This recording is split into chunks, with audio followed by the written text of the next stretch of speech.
दोस्तों स्वागत है आपके अपने चैनल नेट एडू पर। दोस्तों आज का ये 5वां वीडियो है और पिछले 4 वीडियो में हमने जो एसएससी प्रीवियस ईयर क्वेश्चंस को देखा था। ठीक है, पहले वीडियो में हमने देखा था एसएससी सीपीओ 2020 के प्रश्न और दूसरे वीडियो में हमने देखा था एसएससी सीएचएसएल 2019 के प्रश्न और तीसरे वीडियो में हमने देखा था एसएससी सीजीएल 2019 के प्रश्न और चौथे वीडियो में हमने देखा था एसएससी सीपीओ 2019 के प्रश्न। ठीक है, जिसका एग्जाम डेट था 9/12/2019 से 13/12/2019 तक। ठीक है, तो आज का 5वां वीडियो है और आज के वीडियो में हम लोग देखने वाले हैं एसएसटीएस 2019 के प्रश्न। ठीक है, एसएससी एमटीएस में जीव विज्ञान से कौन कौन से प्रश्न आए थे, ठीक है, वो सभी आपको इस वीडियो में मिल जाएगा।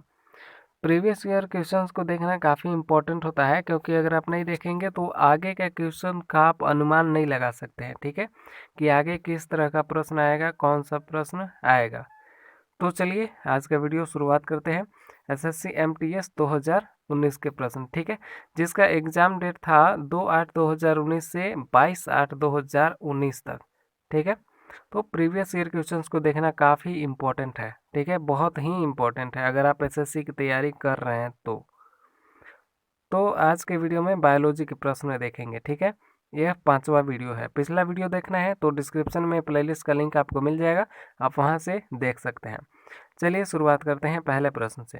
पहला प्रश्न क्या कह रहा है कि श्वसन नलिका के ऊपरी भाग पर छोटे छोटे बाल जैसी संरचना को क्या कहा जाता है। जो श्वसन नलिका होती है उसके ऊपरी भाग पर छोटे छोटे बाल जैसी संरचना पाई जाती है। ठीक है, उसको क्या कहा जाता है। ऑप्शन है विल्ली, दूसरा है ब्रोनकाई, तीसरा है सीलिया और चौथा है एल ठीक है एल्सियोली। देखिए आपको आंसर भी यहाँ पर लिखा हुआ मिल जाएगा। ठीक है, आंसर सी बता रहा है, लेकिन आपको आंसर नहीं देख रहा है, आपको क्वेश्चन को समझना है। ठीक है, आपको पता करना है कि कौन कौन से क्वेश्चन आए थे। तो वीडियो को ध्यान से देखिएगा, अगर आप नहीं देखेंगे लास्ट तक तो आपको जो है पता नहीं चल पाएगा कौन कौन से प्रश्न आए थे, और फिर आपका जो है बहुत ही मतलब कि अच्छे नंबर आने के चांस भी आप मतलब थोड़ा बहुत कम हो सकता है आपका। तो ध्यान से वीडियो को देखिएगा। तो इसका आंसर हो जाएगा तीसरा जो सीलिया। ठीक है, आंसर सी हो जाएगा सीलिया। और चलिए अगला प्रश्न हम लोग देखते हैं। अगला प्रश्न क्या कह रहा है, आर्द्र एवं नम वातावरण में, ठीक है, आर्द्र एवं नम वातावरण में उत्पन्न होने वाले काई, ठीक है, जिसको मॉसेस कहा जाता है, जैसे प्राचीन पौधों के अध्ययन को क्या कहा जाता है। मतलब जो है कि आर्द्र और नम वातावरण में, ठीक है, आर्द्र और नम वातावरण में उत्पन्न होने वाले जो काई होते हैं, ठीक है, जिसको इंग्लिश में मॉसेस कहा जाता है, ठीक है, प्राचीन पौधों के अध्ययन को क्या कहा जाता है। मतलब काई जैसे प्राचीन पौधों के अध्ययन को क्या कहा जाता है। ऑप्शन क्या कह रहा है, पैलिनोलॉजी, दूसरा है डेंड्रोलॉजी, तीसरा है ब्रायोलॉजी, चौथा है एथनोबॉटनी। ठीक है, तो काई जैसे प्राचीन पौधों के अध्ययन को क्या कहा जाता है, ब्रायोलॉजी। ठीक है, ऑप्शन सी सही हो जाएगा, ब्रायोलॉजी। अगला क्वेश्चन क्या कह रहा है, बेरी बेरी, ठीक है, बेरी बेरी खाली जगह की कमी के कारण होता है। बेरी बेरी कौन सी विटामिन की कमी के कारण होता है। ऑप्शन है विटामिन B12, दूसरा है विटामिन B6, तीसरा है विटामिन B3 और चौथा है विटामिन B1। देखिए इसका सही ऑप्शन हो जाएगा विटामिन B1। ठीक है, बेरी बेरी विटामिन B1 की कमी से होता है। चलिए अगला क्वेश्चन। अगला क्वेश्चन क्या कह रहा है, निम्नलिखित में से कौन सा कोशिका अंगक, ठीक है, सेल ऑर्गेनलेस जो है आत्महत्या की थैली के रूप में जाना जाता है। ये क्वेश्चन पिछले वीडियो में भी आया है। ठीक है, तो इसका सीधा सीधा आंसर मैं आपको बता देता हूँ, लाइसोसोम को। ठीक है, लाइसोसोम। ऑप्शन भी आप यहाँ पर देख सकते हैं, अंतः प्रद्रव्य जालिका दिया हुआ है और लयन काय दिया हुआ है, सूत्र कणिका दिया हुआ है और गॉल्जी तंत्र दिया हुआ है। ठीक है, तो लाइसोसोम किसको कहा जाता है, लयन काय को। ठीक है, लयन काय को ही इंग्लिश में लाइसोसोम कहा जाता है। ठीक है, LISOSOME। ठीक है, कुछ इस तरह से लाइसोसोम, ये हो जाएगा। तो लाइसोसोम को हिंदी में लायन क्या कहा जाता है, इसको आप लोग याद रखिएगा। मतलब हिंदी और इंग्लिश दोनों याद करना पड़ेगा, क्योंकि दोनों आ सकता है, ठीक है। मतलब हिंदी अभी देखिए जस्ट यहाँ पर हिंदी आया, इंग्लिश नहीं आया, ठीक है, और कहीं पर इंग्लिश आ जाएगा, हिंदी नहीं आएगा, तो दोनों आपको याद करना पड़ेगा। पांचवा क्या कह रहा है, नाइट्रोजन निर्धारण के लिए, ठीक है, नाइट्रोजन निर्धारण के लिए कौन सा सहजीवी जीवाणु जिम्मेदार है। ऑप्शन है राइजोबियम, और दूसरा ऑप्शन है लैक्टोबैसिलस, तीसरा है स्यूडोमोनास, चौथा है एजोटोबैक्टर। देखिए नाइट्रोजन निर्धारण के लिए जो जीवाणु है बैक्टीरिया, वो राइजोबियम जिम्मेदार होता है, ठीक है। नाइट्रोजन निर्धारण के लिए कौन सा सजीवी बैक्टीरिया जिम्मेदार होता है, राइजोबियम, ठीक है। ऑप्शन ए सही होगा, राइजोबियम। अगला क्वेश्चन क्या कह रहा है, निम्नलिखित में से किसे विटामिन सी सबसे अधिक होता है, ठीक है, निम्नलिखित में से किससे विटामिन सी सबसे अधिक होता है। ऑप्शन है सेब, गाजर, आंवला और सोया दूध। देखिए आंवला खट्टा होता है, तो सबसे ज़्यादा आंवला में विटामिन सी होगा, ठीक है, और नींबू होता है, ठीक है। अब चलिए अगला सातवां प्रश्न क्या कह रहा है, निम्नलिखित में से कौन सा रोग वायरस के कारण होता है। ऑप्शन है टेटनस, रूबेला जिसको खसरा कहा जाता है, और कुष्ठ रोग जिसको क्या कह सकते हैं, इसका इंग्लिश तो मालूम नहीं, कुष्ठ रोग। और तीसरा सॉरी चौथा ऑप्शन क्या कह रहा है, मलेरिया। देखिए जो खसरा रोग है, ठीक है, जो रूबेला है जिसको खसरा कहा जाता है, तो खसरा रोग जो है वो वायरस के कारण होता है, ठीक है। अब चलिए अगला प्रश्न, पानी में पाया जाने वाला निम्नलिखित में से कौन सा तत्व कैंसर के लिए जिम्मेदार है, ठीक है, पानी में कौन सा तत्व पाया जाता है जिससे कैंसर होता है। ऑप्शन है आर्सेनिक, दूसरा है क्लोरीन, तीसरा है आयरन, और चौथा है फ्लोरीन, ठीक है। तो इसका सही उत्तर हो जाएगा आर्सेनिक, ठीक है, ऑप्शन ए सही होगा आर्सेनिक। अब चलिए अगला प्रश्न, अगला क्या कह रहा है, नौ, निम्नलिखित में से कौन सा रोग प्रोटीन की अत्यधिक कमी के कारण होता है। ऑप्शन है क्वासियोकोर, दूसरा है ऑस्टियोपोरोसिस, तीसरा है गोइटर, और चौथा है एनीमिया। देखिए जो क्वासियोकोर होता है, ठीक है, क्वासियोकोर वो प्रोटीन की अत्यधिक कमी के कारण होता है। जब ज़्यादा प्रोटीन की कमी हो जाती है तब होता है क्वासियोकोर रोग, ठीक है, क्वासियोकोर बीमारी। अब अगला प्रश्न क्या कह रहा है, निम्नलिखित में से नाभिक यानी न्यूक्लियस के अलावा किस कोशिका अंगक में डीएनए होता है, ठीक है, न्यूक्लियस के अलावा अन्य कौन सा अंग है जिसमें डीएनए पाया जाता है। ऑप्शन है साइटोप्लाज्म, दूसरा है राइबोसोम, तीसरा है गोल्जी उपकरण, चौथा है माइटोकॉन्ड्रिया। देखिए माइटोकॉन्ड्रिया में पाया जाता है, ठीक है, माइटोकॉन्ड्रिया में भी डीएनए पाया जाता है नाभिक के अलावा। और एक बात और याद रखिएगा, माइटोकॉन्ड्रिया को ही ऊर्जा का घर कहा जाता है, या पावर हाउस कहा जाता है, या ऊर्जा गृह कह सकते हैं, ठीक है, या ऊर्जा का कारखाना कह सकते हैं। जो भी कोशिका में सब यही ऊर्जा का कारखाना या ऊर्जा घर इसको कह सकते हैं, ठीक है। तो कोशिका एक क्वेश्चन भी आ सकता है, पिछले भी आया हुआ है पीछे, हाँ पिछले के वीडियो में, कि कोशिका का ऊर्जा घर किसको कहा जाता है, ठीक है, या कोशिका का पावर हाउस किसको कहा जाता है, तो याद रखिएगा माइटोकॉन्ड्रिया को कहा जाता है, ठीक है। अब चलिए अगला प्रश्न 11वां क्या कह रहा है, पोषण के स्वपोषी रूप के लिए खाली जगह आवश्यक होता है। तो पोषण के स्वपोषी रूप के लिए क्या आवश्यक होता है। ऑप्शन है मीथेन, कार्बन डाइऑक्साइड, पानी, क्लोरोफिल और सूर्य का प्रकाश, और तीसरा ऑप्शन है क्लोरोफिल और ऑक्सीजन, चौथा है कार्बन मोनोऑक्साइड और पानी। देखिए पोषण के स्वपोषी रूप के लिए जैसे पौधे हैं जो स्वपोषी होते हैं, ठीक है, तो पौधों के लिए कौन सा जो तत्व आवश्यक होता है, ठीक है, क्या क्या आवश्यक होता है इनमें से। तो देखिए मीथेन तो आवश्यक नहीं है, क्लोरोफिल और ऑक्सीजन, ऑक्सीजन आवश्यक नहीं है लेकिन क्लोरोफिल आवश्यक है, ठीक है, और कार्बन मोनोऑक्साइड और पानी, ये सभी, पानी आवश्यक है लेकिन कार्बन मोनोऑक्साइड आवश्यक नहीं है। अब देखिए बी ऑप्शन में क्या है, कार्बन डाइऑक्साइड, पानी, क्लोरोफिल और सूर्य का प्रकाश।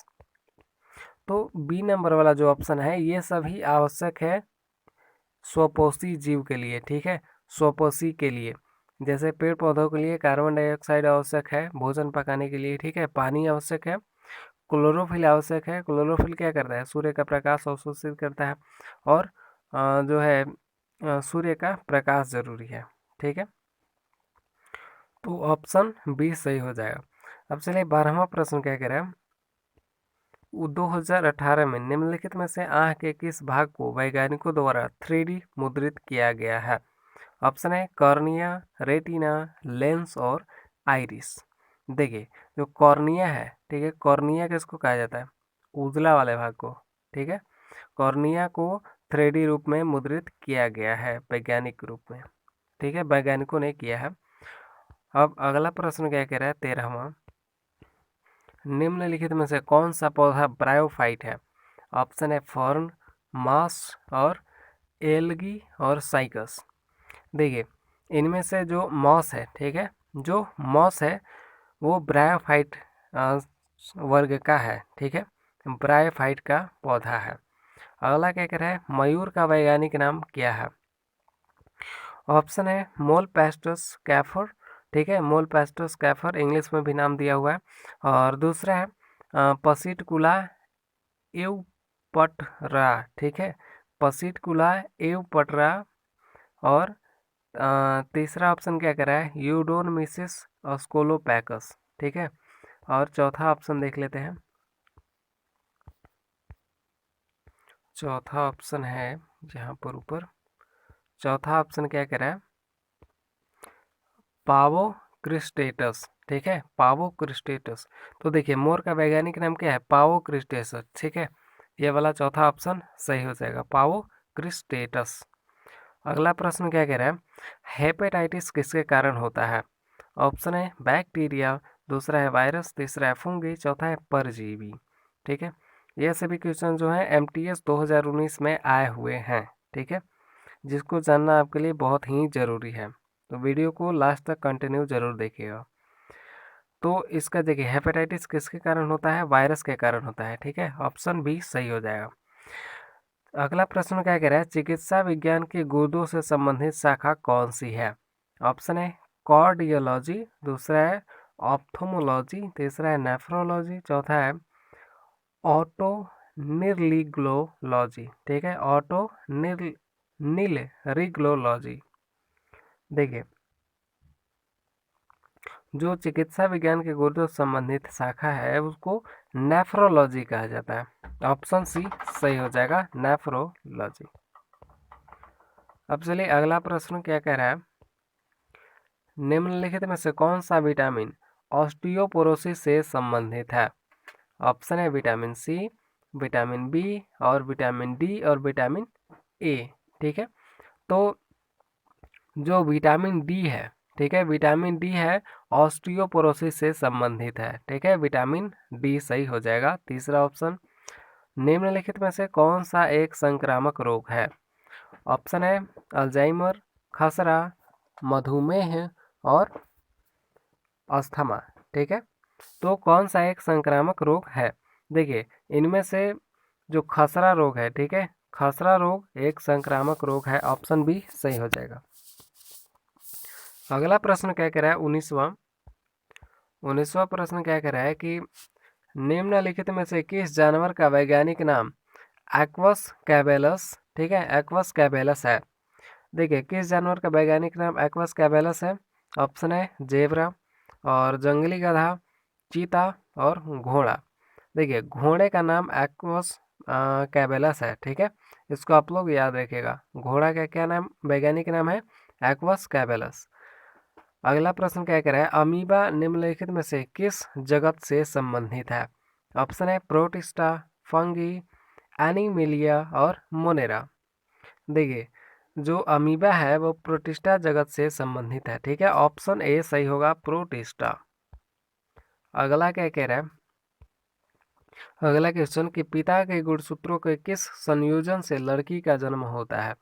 ऑप्शन है वाई जेड और जेड एक्स और एक्स वाई और एक्स एक्स। देखिए, जो पिता के गुणसूत्रों के जो संयोजन होता है एक्स एक्स, ठीक है, उससे लड़की का जन्म होता है। अगला चलिए, पेनिसिलिन का आविष्कार किसने किया था? ऑप्शन है अलेक्जेंडर फ्लेमिंग, दूसरा है गैलीलियो गैलीली, तीसरा है इरवे जे लिस्टा टॉरी केली, ठीक है, इरवे जे लिस्टा टॉरी केली। और चौथा ऑप्शन है थियोडोर एच मैमन। देखिए अलेक्जेंडर फ्लेमिंग को कहा जाता है, ठीक है, पेनिसिलिन का आविष्कार किसने किया? अलेक्जेंडर फ्लेमिंग ने। इसको आप लोग याद रखिएगा। अगला प्रश्न क्या कह रहा है? रोटा वायरस टीका, ठीक है, रोटा वायरस टीका का उपयोग किस बीमारी की रोकथाम के लिए किया जाता है? ऑप्शन है डायरिया, दूसरा ऑप्शन है पोलियो, तीसरा है हेपेटाइटिस और चौथा है एड्स। देखिए डायरिया को रोकने के लिए किया जाता है, ठीक है, रोटा वायरस का टीका। रोटा वायरस का टीका किसके लिए लगाया जाता है? जो है डायरिया को रोकने के लिए। अब चलिए अगला प्रश्न क्या कह रहा है? अगला प्रश्न है निम्नलिखित में से कौन सी बीमारी वायरस के कारण होती है? ऑप्शन है दाद, दूसरा है खसरा, तीसरा है हैजा और चौथा है टाइफाइड। देखिए वायरस के कारण होने वाली बीमारी है खसरा, ठीक है, इनमें से खसरा वायरस से होता है। अगला क्या कह रहा है? हाइड्रा में किस प्रकार का प्रजनन होता है? ऑप्शन है बीजाणुगठन, दूसरा है विखंडन, तीसरा है द्विअंगी विखंडन, चौथा है मुकुलन। देखिए हाइड्रा में किस प्रकार का प्रजनन होता है? तो मुकुलन होता है, ठीक है, ऑप्शन डी सही हो जाएगा मुकुलन। अगला चलते हैं क्वेश्चन। अगला प्रश्न क्या कह रहा है? किस पीएच मान पर दांत सड़ने लगते हैं? ऑप्शन है 5.5, दूसरा है ऑप्शन है 6.5, तीसरा है 7.5 और चौथा है 11.2। देखिए 5.5 जब पीएच मान होता है दांत का तो दांत सड़ने लगते हैं, ठीक है। अगला क्वेश्चन क्या कह रहा है? मस्तिष्क का कौन सा भाग मानव शरीर की मुद्रा और संतुलन को बनाए रखता है? ऑप्शन है सेरिबैलम, दूसरा है सेरिब्रम, तीसरा है मेडुला और चौथा है पॉन्स, ठीक है। तो देखिए सेरिबैलम जो है, ठीक है, सेरिबैलम इसके लिए जिम्मेदार होता है, ठीक है। मस्तिष्क का कौन सा भाग है मानव शरीर की मुद्रा और संतुलन को बनाए रखता है? तो सेरिबैलम, ठीक है, सेरिबैलम मनुष्य के शरीर की मुद्रा और संतुलन को बनाए रखता है, याद रखिएगा सेरिबैलम, सेरिबैलम। अगला प्रश्न क्या कह रहा है कि निम्नलिखित में से, ठीक है, निम्नलिखित में से कौन सा यूकैरियोटिक कोशिका की विशेषता नहीं है? ऑप्शन है न्यूक्लियस अच्छी तरह से व्यवस्थित रहता है, और दूसरा ऑप्शन क्या कह रहा है? माइटोकॉन्ड्रिया उपस्थित रहता है, और तीसरा है परमाणु झिल्ली मौजूद है, और चौथा है पादप कोशिकाओं में क्लोरोप्लास्ट अनुपस्थित है। देखिए जो यूकैरियोटिक होता है, ठीक है, जो यूकैरियोटिक कोशिकाएं हैं जो मानव की कोशिकाएं होती हैं, ठीक है, मनुष्य के उसमें को जो है क्लोरोप्लास्ट अनुपस्थित होता है, ठीक है, क्लोरोप्लास्ट हम लोग को ज़रूरत नहीं है, तो क्लोरोप्लास्ट हमारे शरीर में नहीं होता है, ठीक है, हमारे शरीर की कोशिकाओं में नहीं होता है। अब चलिए अगला क्या कह रहा है क्वेश्चन? क्रिप्टोगैम, ठीक है, क्रिप्टोगैम यानी पादप क्या है? देखिए क्रिप्टोगैम कौन सा पादप है? ठीक है, पादप है लेकिन क्या है वो? तो देखिए फूल देने वाले, ऑप्शन है फूल देने वाले पौधे, दूसरा है अनावृत बीज वाले पौधे, तीसरा है फूल न देने वाले पौधे, चौथा है आवृत बीज वाले पौधे। देखिए क्रिप्टोगैम जो है वो फूल न देने वाले पौधे हैं, ठीक है, ऑप्शन सी सही हो जाएगा, फूल न देने वाले पौधे। अगला प्रश्न क्या कह रहा है कि पौधे को मिट्टी द्वारा कौन सा सूक्ष्म पोषक तत्व प्राप्त होता है? ऑप्शन है फास्फोरस, दूसरा है जिंक, तीसरा है कैल्शियम और चौथा है नाइट्रोजन। देखिए जो पौधों को मिट्टी द्वारा जो सूक्ष्म पोषक तत्व प्राप्त होता है उसका नाम है जिंक, ठीक है। मिट्टी से पौधे को कौन सा तत्व प्राप्त होता है? जिंक। अगला क्या कह रहा है? हरित क्रांति का संबंध, ठीक है, खाली जगह से है, तो हरित क्रांति का संबंध किससे है? ऑप्शन है जौ का उत्पादन, दूसरा है कॉफी का उत्पादन, तीसरा दूध का उत्पादन, चौथा है गेहूं का उत्पादन। देखिए हरित क्रांति का संबंध है गेहूं के उत्पादन से, ठीक है, ऑप्शन डी सही हो जाएगा, गेहूं का उत्पादन। अगला प्रश्न क्या कह रहा है कि निम्नलिखित में से किसने यह सुझाव दिया कि जीवन की उत्पत्ति सरल अकार्बनिक अणु से हुई है? ऑप्शन है चार्ल्स डार्विन, दूसरा है JBS हॉल्डेन, तीसरा है ग्रेगर मेंडल और यहाँ पर चौथा ऑप्शन क्या करें स्टैनली एल मिलर। देखिए जो मतलब किस वैज्ञानिक ने सुझाव दिया कि जीवन की उत्पत्ति सरल अकार्बनिक अणु से हुई है, तो ऑप्शन बी सही हो जाएगा JBS हॉल्डेन। ठीक है, JBS हॉल्डेन। अगला क्या कह रहा है, शरीर में किस हार्मोन की कमी के कारण घेंघा रोग होता है? घेंघा को इंग्लिश में क्या कहते हैं? गोइटर। ठीक है, तो ऑप्शन ए क्या कह रहा है एड्रीनलिन, दूसरा है टेस्टोस्टेरोन, तीसरा है एस्ट्रोजन, चौथा है थायरॉक्सिन। तो थायरॉक्सिन हार्मोन के कारण घेंघा रोग होता है। ठीक है, इसको याद रखिएगा। अगला प्रश्न क्या कह रहा है, शेर की पूंछ जैसे मैकाक को, ठीक है, शेर की पूंछ जैसे मैकाक को खाली जगह भी कहा जाता है। मतलब शेर के पूंछ जैसे, ठीक है, शेर की पूंछ जैसे मैकाक को और क्या कहा जाता है? ऑप्शन है ब्लैक लंगूर, दूसरा है बियर्ड लंगूर, तीसरा है सिल्वर लंगूर, चौथा है हॉलर लंगूर। देखिए जो शेर के पूंछ जैसे होते हैं मैकाक, उसको बियर्ड लंगूर कहा जाता है। ठीक है, ऑप्शन बी सही होगा, बियर्ड लंगूर। अगला क्या कह रहा है, निम्नलिखित में से कौन सा एक संक्रामक रोग नहीं है? ऑप्शन है यक्ष्मा यानी टीबी, और दूसरा है चेचक, तीसरा है मधुमेह और चौथा है हैजा। देखिए मधुमेह रोग है जो कि मतलब संक्रामक रोग नहीं है। ठीक है, बाकी सब संक्रामक रोग है जैसे चेचक, हैजा और टीबी। अब चलिए अगला प्रश्न देखते हैं। अगला प्रश्न क्या कह रहा है 36वां, कि मानव शरीर से नाइट्रोजनी अपशिष्ट, ठीक है, नाइट्रोजनस वेस्ट को हटाने के लिए कौन सा अंग जिम्मेदार है? ऑप्शन है गुर्दा, दूसरा है जिगर, तीसरा है अग्नाशय, चौथा है फेफड़े। देखिए मानव शरीर से जो नाइट्रोजनी अपशिष्ट होता है उसको हटाने के लिए गुर्दा जिम्मेदार है। ठीक है, ऑप्शन ए सही हो जाएगा, गुर्दा। अगला चलिए, मानव श्वसन तंत्र का कौन सा हिस्सा गैसों के आदान प्रदान के लिए स्थान प्रदान करता है? ऑप्शन है श्वसनी, दूसरा है श्वास नली, तीसरा है श्वास नलिका, चौथा है कूपिका। देखिए इसका सही उत्तर हो जाएगा कूपिका। ठीक है, जिसको अल्वेओली कहा जाता है। ठीक है, अल्वेओली। अब चलिए अगला प्रश्न, 38वां क्या कह रहा है, गिल्टी रोग, ठीक है, एंथ्रैक्स किस कारण से होता है? ऑप्शन है प्रोटोजोआ, दूसरा है कीटाणु, तीसरा है विषाणु, चौथा है कवक। देखिए जो गिल्टी रोग है वो कीटाणु के कारण होता है। ऑप्शन बी सही हो जाएगा। अगला क्या कह रहा है प्रश्न, हाइपोथैलेमस मानव शरीर के किस अंग का हिस्सा है? ऑप्शन है कलेजा, रीढ़ की हड्डी, हृदय और मस्तिष्क। देखिए हाइपोथैलेमस है वो मस्तिष्क का हिस्सा है। ऑप्शन डी सही हो जाएगा। अगला प्रश्न क्या कह रहा है, त्वचा निम्नलिखित में से किस प्रकार की झिल्ली है? ऑप्शन चलिए देखते हैं इसका। ऑप्शन इसका क्या कह रहा है, ऑप्शन है कि म्यूकस झिल्ली, दूसरा है साइनोवियल झिल्ली, तीसरा है क्यूटेनियस झिल्ली और चौथा है सिरोज झिल्ली। देखिए त्वचा मतलब किस प्रकार की झिल्ली है, तो क्यूटेनियस झिल्ली है। ठीक है, ऑप्शन सी सही हो जाएगा, क्यूटेनियस झिल्ली। अगला प्रश्न क्या कह रहा है, किस जीव के कारण कालाजार होता है? किस जीव के कारण कालाजार होता है? ऑप्शन है ऑप्शन ए है कि लिस्मैनिया, दूसरा है क्लोस्ट्रिडियम, तीसरा है एजोटोबैक्टर, चौथा है इस रेकिया कोली। देखिए जो लिस्मैनिया है, ठीक है, लिस्मैनिया जीव है उसके कारण कालाजार होता है। इसको आप लोग याद रखिएगा। अगला प्रश्न क्या कह रहा है, प्रोटीन के पाचन के लिए जिम्मेदार अग्नाशयी रस में कौन सा एंजाइम मौजूद होता है? ऑप्शन है ट्रिप्सिन, दूसरा है एमाइलेस, तीसरा है उपेस, चौथा है पैप्सिन।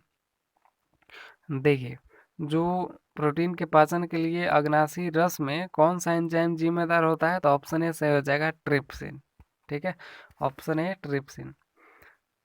अगला प्रश्न क्या कह रहा है, केसिका गुच्छ, ठीक है, ग्लोमेरुलस और बोमैंस कैप्सूल शरीर के किस अंग के भाग है? ऑप्शन है गुर्दा, दूसरा है जिगर, तीसरा है दिल और चौथा है फेफड़े।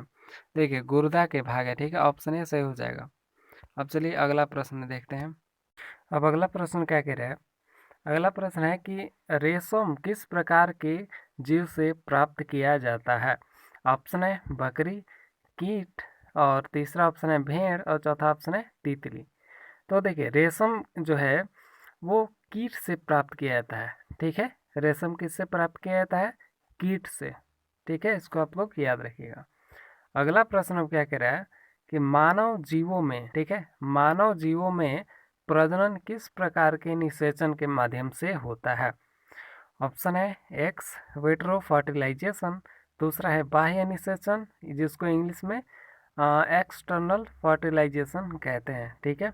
और तीसरा ऑप्शन है आंतरिक निषेचन जिसको इंग्लिश में इंटरनल फर्टिलाइजेशन कहा जाता है। और चौथा ऑप्शन है पात्रे निषेचन, ठीक है, जिसको इंग्लिश में इन विट्रो फर्टिलाइजेशन कहा जाता है। तो इन चारों में से कौन सा ऑप्शन सही होगा? तो देखिए मानवों में जो है वो आंतरिक निषेचन होता है, ठीक है, ऑप्शन सी सही हो जाएगा, आंतरिक निषेचन जिसको इंग्लिश में इंटरनल फर्टिलाइजेशन कहा जाता है, ठीक है। इंग्लिश और हिंदी आप लोग दोनों याद रखिएगा। अगला प्रश्न क्या कह रहा है, निम्नलिखित में से कौन सा अम्ल स्रोत युग्म सही है? ठीक है, कौन सा स्रोत युग्म सही है? देखिए ऑप्शन ए क्या कह रहा है, एसिटिक अम्ल चींटी के डंक में पाया जाता है, पहला ऑप्शन कह रहा है। दूसरा ऑप्शन क्या कह रहा है कि फार्मिक अम्ल इमली में पाया जाता है। जो अगला ऑप्शन क्या कह रहा है, सिट्रिक अम्ल नींबू में पाया जाता है।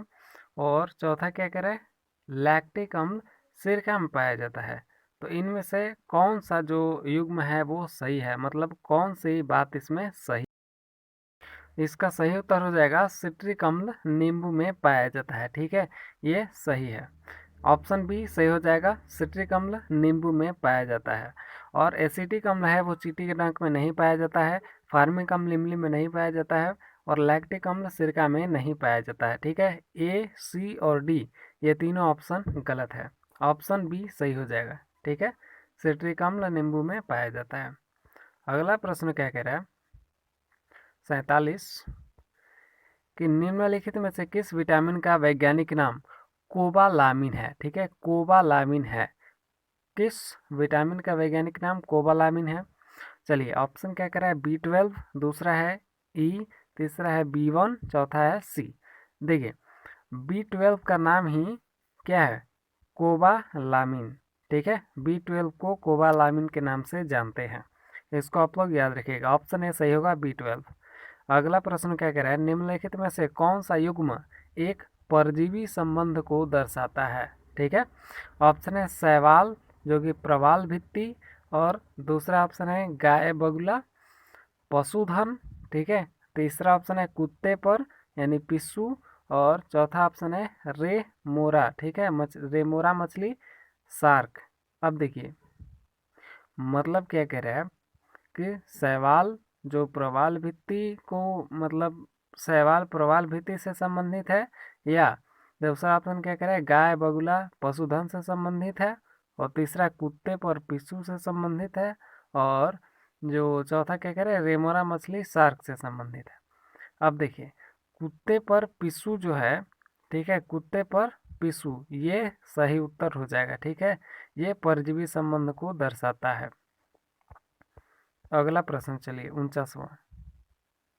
अगला प्रश्न क्या कह रहा है, कौन सा कोशिकांगक, ठीक है, कौन सा सेल ऑर्गेनलेस किसी भी बाहरी पदार्थ तथा खराब कोशिकांगक को, ठीक है, खराब कोशिकांगक को पचाकर कोशिका को साफ रखने में मदद करता है?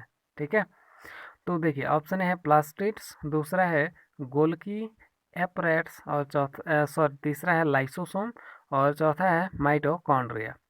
देखिए जो लाइसोसोम होता है, ठीक है, वो मरे हुए कोशिकाओं को या खराब सेल को, ठीक है, या मतलब कि क्या उसको प्रभावित सेल को, ठीक है, प्रभावित कोशिकाओं को या खंडित कोशिकाओं को पचा करके मार देता है, ठीक है, इसलिए लाइसोसोम को आत्महत्या की थैली कहा जाता है, ठीक है, इसको आप लोग याद रखिएगा, लाइसोसोम को क्या कहा जाता है, आत्महत्या की थैली, ठीक है, ऑप्शन सी सही हो जाएगा। अगला प्रश्न क्या कह रहा है, मानव शरीर में, ठीक है, मानव शरीर में गतिविधि और हाथ आँख समन्वय के लिए कौन सा अंगक जिम्मेदार है? ठीक है, यानी हाथ आँख और जो है समन्वय के लिए, ठीक है, गतिविधि और हाथ आँख समन्वय के लिए कौन सा अंगक जिम्मेदार है?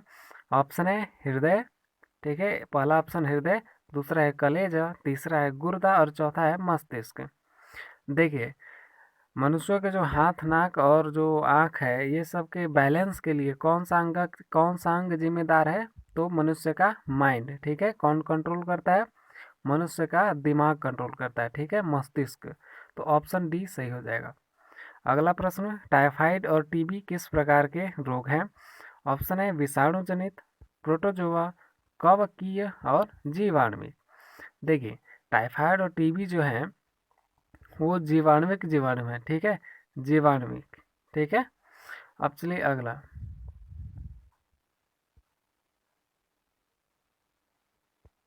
अगला प्रश्न क्या कह रहा है? चमगादड़ अपने शिकार को खोजने और रात के अंधेरे में उड़ने के लिए किस प्रकार की ध्वनि तरंगों का उत्सर्जन और उनके परावर्तन का पता लगाते हैं? ऑप्शन है अतिध्वनिक तरंगे, दूसरा है अवध्वनिक तरंगे, तीसरा है पराश्रव्य तरंगे, चौथा है ध्वनिक तरंगे।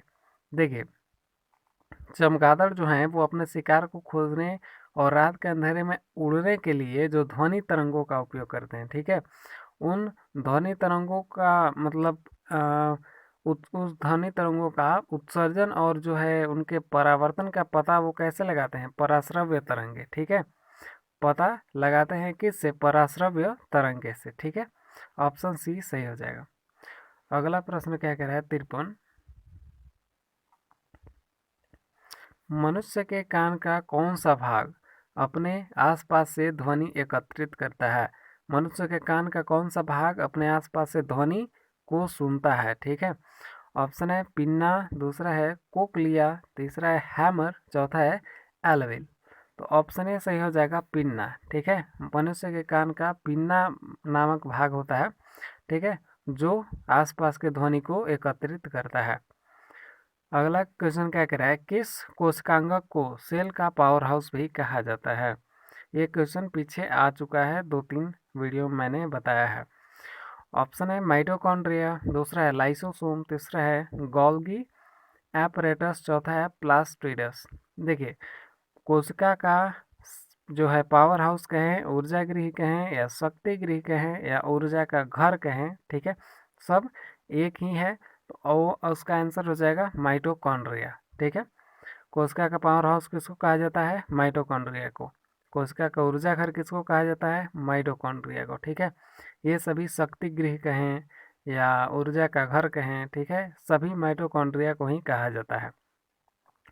अच्छा, एक ऑप्शन भी है लाइसोसोम, ठीक है, इसको मैंने बताया है आत्महत्या की थैली कहा जाता है, ठीक है, इसको आप लोग याद रखिएगा।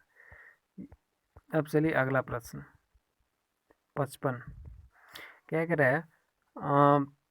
फूड पैकेजिंग उद्योग में चिप्स को ऑक्सीकृत होने से रोकने के लिए किस गैस का उपयोग किया जाता है? जो चिप्स आपने देखा होगा लैज का, ठीक है, या कोई और चिप्स देखा होगा आपने, उसको बनाए रखने के लिए उस पैकेट में गैस भरा जाता है, ठीक है, ताकि चिप्स खराब ना हो, ज़्यादा दिन तक रहे तो चिप्स खराब ना हो। तो उसमें उसके लिए कौन सा गैस भरा जाता है? उसमें से ऑक्सीजन को निकाला जाता है और कौन सा गैस भरा जाता है? चलिए, ऑप्शन क्या करें? हाइड्रोजन, दूसरा है कार्बन, तीसरा है नाइट्रोजन और चौथा है हीलियम।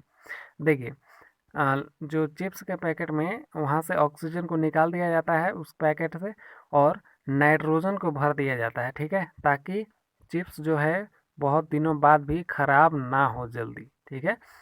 अगर ज़्यादा दिन हो जाएगा, एक मतलब उसका एक्सपायरी डेट मतलब जो है एक्सपायरी डेट से आगे चला जाएगा तो वो तो ख़राब होगा ही, लेकिन कुछ दिनों तक बनाए रखता है सही से, ठीक है। तो उसमें कौन सा गैस भरा जाता है? नाइट्रोजन। ये नाइट्रोजन गैस के कारण ही होता है। अगला क्या कह रहा है? किस पादपोषक के भाग में गैसों का आदान प्रदान होता है? अब देखिए, पौधे का कौन सा भाग है जिससे गैसों का आदान प्रदान होता है, यानी कार्बन डाइऑक्साइड लेता है और ऑक्सीजन छोड़ता है? चलिए, ऑप्शन है मध्य सिरा, दूसरा है रंध्र, तीसरा है फ्लोएम, चौथा है जाइलम। देखिए, जो रंध्र होता है, ऑप्शन बी, ठीक है, रंध्र पत्तियों के नीचे छोटे छोटे छिद्र पाए जाते हैं, ठीक है, उसी को रंध्र कहते हैं। तो उसी रंध्र से ऑक्सीजन जो है बाहर आता है और कार्बन डाइऑक्साइड अंदर जाता है। ठीक है, इसको आप लोग याद रखिएगा।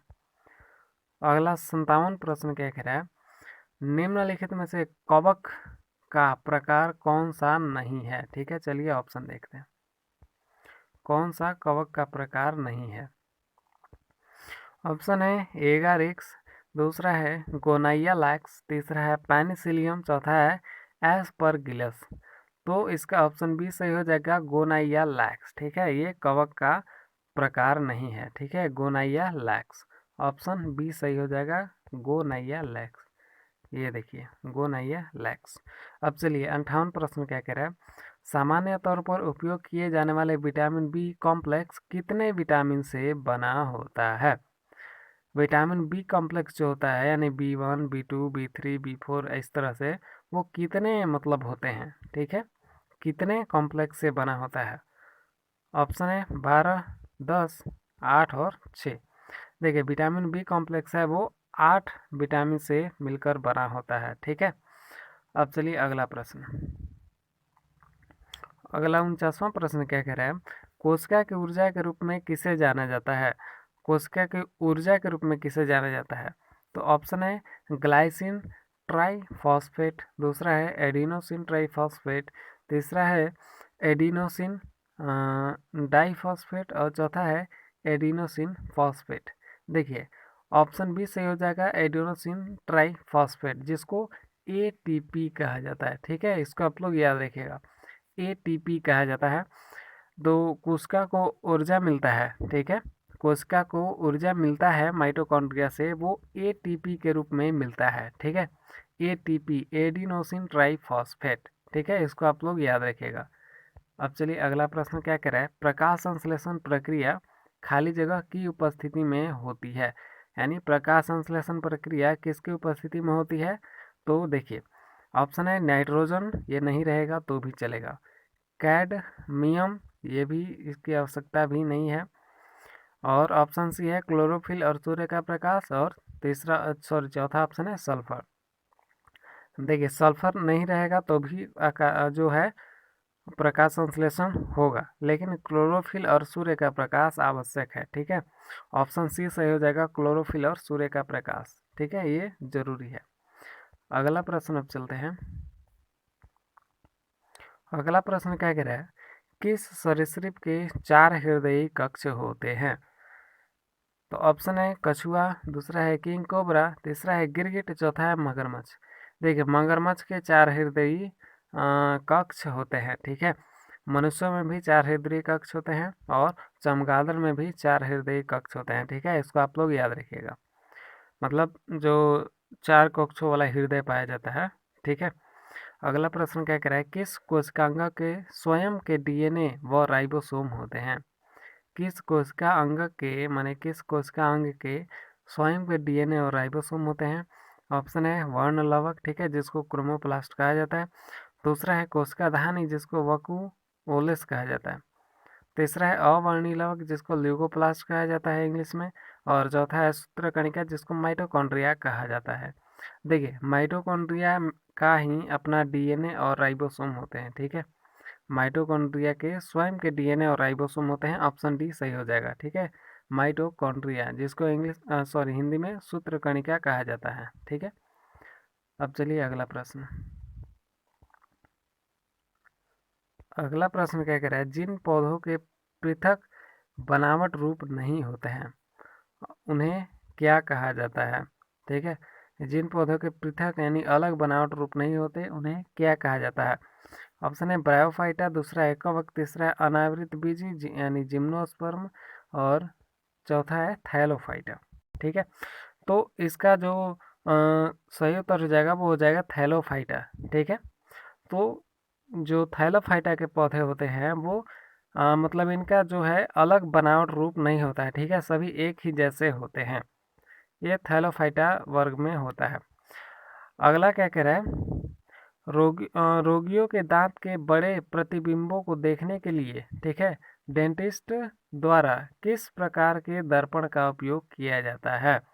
रोगियों के दांत के बड़े प्रतिबिंब को देखने के लिए, मतलब रोगियों के दांत को बड़ा बड़ा देखने के लिए कौन से दर्पण का उपयोग किया जाता है? चलिए, ऑप्शन ए क्या कह रहा है? जिग जैग दर्पण। दूसरा है उत्तल दर्पण। तीसरा है समतल दर्पण।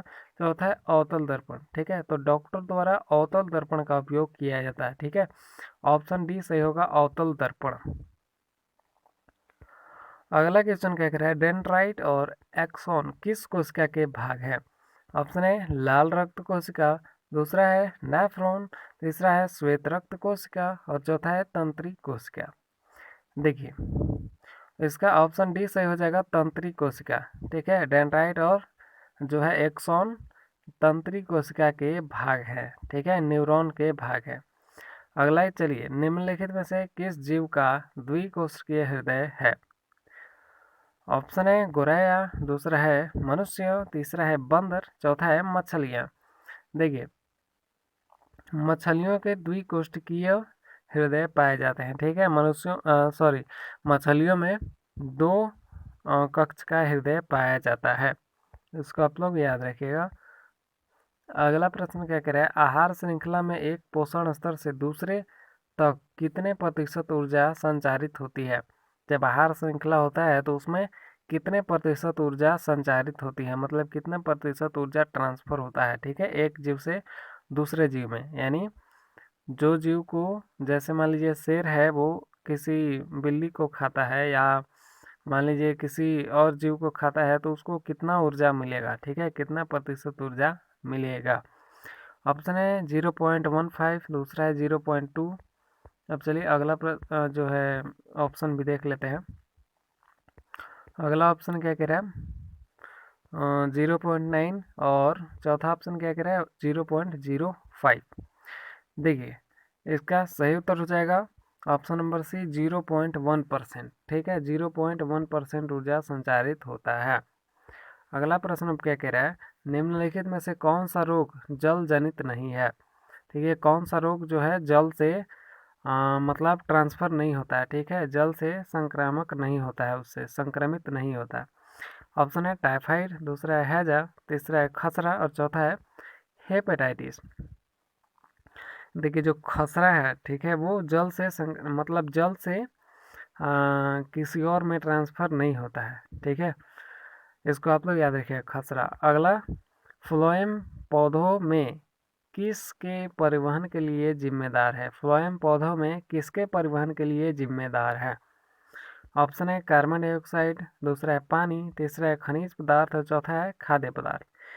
देखिए, फ्लोएम का पौधों में काम होता है कि वह खाद्य पदार्थ को, ठीक है, खाद्य पदार्थ को पौधे के अनेक भागों तक पहुंचाए। ठीक है, खाना कहाँ पर बनता है पौधों में? पत्तियों में बनता है। ठीक है, तो फ्लोएम क्या करता है? पत्तियों से जो है हर एक पौधे के हर एक भाग में खाद्य पदार्थ पहुंचाता है। ठीक है, ये काम फ्लोएम का होता है। और एक जाइलम होता है। ठीक है, संवहनी ऊतक दो प्रकार के होते हैं, एक जाइलम और एक फ्लोएम। फ्लोएम का काम मैंने बता दिया, खाद्य पदार्थ को पौधों के अनेक भागों तक पहुंचाता है। ठीक है, सभी भाग तक पहुंचाता है। और जाइलम का काम होता है कि वह जो है जड़ से जो निकाले गए पानी को, ठीक है, जल से सॉरी पौधे के जड़ से अवशोषित किए गए पानी को, ठीक है, पौधे के पत्तियों तक पहुंचाता है। ठीक है, ताकि खाना वाना बन सके। ठीक है, अब चलिए अगला। अगला क्वेश्चन क्या कह रहा है? कौन से मानव अंग के क्षतिग्रस्त हो जाने या ठीक से काम न करने की स्थिति में रोगी को डायलिसिस की सलाह दी जाती है? देखिए, कौन सा मानव का अंग है जो क्षतिग्रस्त हो जाता है या ठीक से काम नहीं करता है, तो उस स्थिति में रोगी को डायलिसिस की सलाह दी जाती है? ऑप्शन है हृदय। दूसरा है गुर्दा। तीसरा है कलेजा। चौथा है पेट। तो देखिए, ऑप्शन बी सही हो जाएगा, गुर्दा। ठीक है, जब गुर्दा काम नहीं करता है तो पेशेंट को डायलिसिस की सलाह दी जाती है। 71 प्रश्न क्या कह रहा है? अष्टबाहु किस समुदाय, ठीक है, अष्टबाहु किस समुदाय यानी फाइलम का उदाहरण है? ऑप्शन है आर्थ्रोपोडा। दूसरा है इकाइनोडर्मेटा। तीसरा है मोलस्का। चौथा है हेमिकॉर्डेटा। देखिए, ऑप्शन सी सही हो जाएगा, मोलस्का। जो अष्टबाहु है, ठीक है, वो मोलस्का में पाया जाता है। ठीक है, मोलस्का संघ में आता है, मोलस्का वर्ग में आता है। अगला क्या कह रहा है, चीड़ खाली जगह का उदाहरण है। चीड़ कौन से वर्ग का उदाहरण है? चलिए इनमें से निम्नलिखित में से। ऑप्शन है टेरिडोफाइटा, दूसरा है अनावृत बीजी, तीसरा है एक बीज पत्री और चौथा है आवृत बीजी। देखिए चीड़ जो है, ठीक है, वो अनावृत बीजी है। ठीक है, ऑप्शन बी सही हो जाएगा, अनावृत बीजी। अनावृत बीजी का उदाहरण है। अगला प्रश्न क्या कह रहा है, खाली जगह पहले ही है, को अक्सर प्राणी जगत के उभयचरों के रूप में जाना जाता है। ठीक है, ऑप्शन है थैलोफाइटा, दूसरा है ब्रायोफाइटा, तीसरा है फेनेरोगमाए, चौथा है टेरिडोफाइटा। ठीक है, तो ऑप्शन बी सही हो जाएगा, ब्रायोफाइटा। ऑप्शन बी सही होगा, ब्रायोफाइटा। अगला क्या कह रहा है, निम्नलिखित में से कौन रज्जु की, ठीक है, यानी कॉर्डेट की विशेषता नहीं है। ठीक है, चलिए ऑप्शन क्या कह रहा है, एक पक्ष गुदा भाग यानी पूछ मौजूद है, दूसरा नोट कॉर्ड अनुपस्थित होता है, तीसरा क्या कह रहा है ऑप्शन, हृदय उदरस्त होता है, और चौथा ऑप्शन क्या कह रहा है, केंद्रीय तंत्रिका तंत्र पृष्ठीय खोखला और एकल है। तो इसका सही उत्तर हो जाएगा ऑप्शन नंबर बी। ठीक है, यहाँ पर देखिए option number B, note card अनुपस्थित होता है। ठीक है, यानी कॉर्डेट में जो है नोट कार्ड होता है। ठीक है, कॉर्डेट में नोट कार्ड होता है, लेकिन यहाँ पर क्या कह रहा है, कॉर्डेट में नोट कार्ड नहीं होता है। ठीक है, अनुपस्थित होता है, ये विशेषता नहीं है। ठीक है, अब चलिए अगला, मतलब कॉर्डेट में नोट कार्ड होता है। ठीक है, इसको आप लोग याद रखिएगा। अगला क्या कह रहे हैं, निम्नलिखित में से किसकी कमी के कारण पेलाग्रा रोग होता है? ऑप्शन है नियासिन, दूसरा है विटामिन B5, तीसरा है विटामिन B2, चौथा है रिबोफ्लाविन। देखिए ऑप्शन ए सही हो जाएगा, नियासिन। ठीक है, नियासिन की कमी के कारण पेलाग्रा रोग होता है। अगला क्या कह रहा है, कौन सा मच्छर कौन सा मच्छर मलेरिया के परजीवी का वहन करता है? ठीक है, कौन सा मच्छर है जो मलेरिया के परजीवी का वहन करता है? ऑप्शन है मादा एंडीज एजिप्टी, ठीक है, मादा एडिज एजिप्टी, दूसरा नर एजिड एजिप्टी, तीसरा है मादा एनोफ्लिज, चौथा है नर एनोफ्लिज। देखिए मलेरिया परजीवी का वाहक कौन सा है मच्छर, तो मादा एनोफ्लिज मच्छर है। ठीक है, ऑप्शन सी से हो जाएगा, मादा एनोफ्लिज मच्छर। ठीक है, इसको आप लोग याद रखिएगा। अगला प्रश्न क्या कह रहा है, मानव हृदय के किस कोष को फेफड़ों से प्रचुर ऑक्सीजन युक्त रक्त प्राप्त होता है?